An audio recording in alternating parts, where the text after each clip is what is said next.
And I'm over here at mine 3. So right here is a small little test pit. Here's another small little test pit. And it's to the right, following the line of this test pit that does have a vein in the outcropping. It's just not super defined, but it is there. And some of the ore that came out of it looks really, really good. And so we'll be drilling on this to figure out what it's paying out. And then this is the original little test pit right here. And you see the vein shoots in a linear fashion right across. And it's impregnated right through the schist.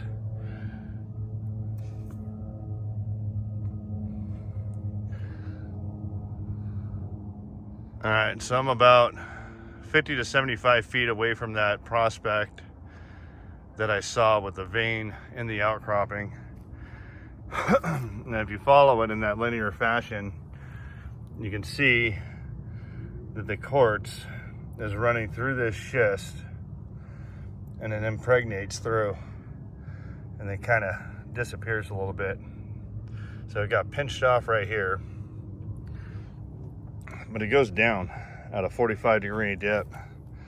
And if you follow that around this way, it picks right back up on this outcropping in multiple event layers. Here's one here, but then you can see that there's an event layer here.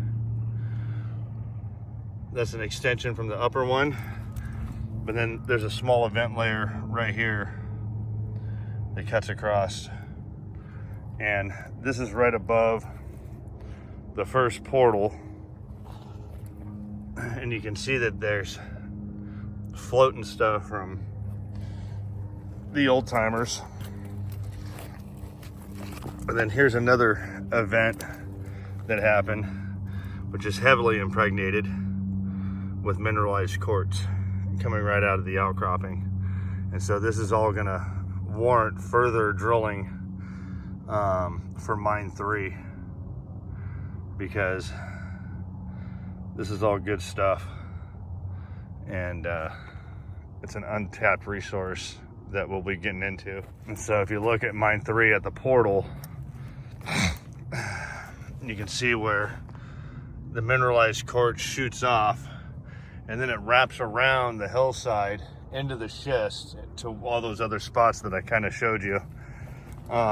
And it stays on this right-hand side, going down into this portal. And so it looks like they hogged out most of the vein on the portal side, but they missed a huge portion of it on the hillside going down at that 45-degree dip. Now, it cuts across this way,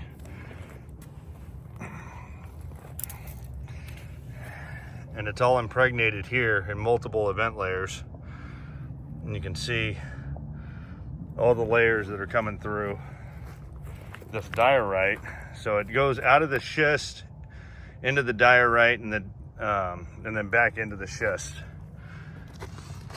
But this is where it comes back out on this left-hand side, and it continues in a southwest or southeast direction on this side, and it goes at a 45-degree dip. And then this meets up with the main shaft of where I'm working on mine 2, which is right down here.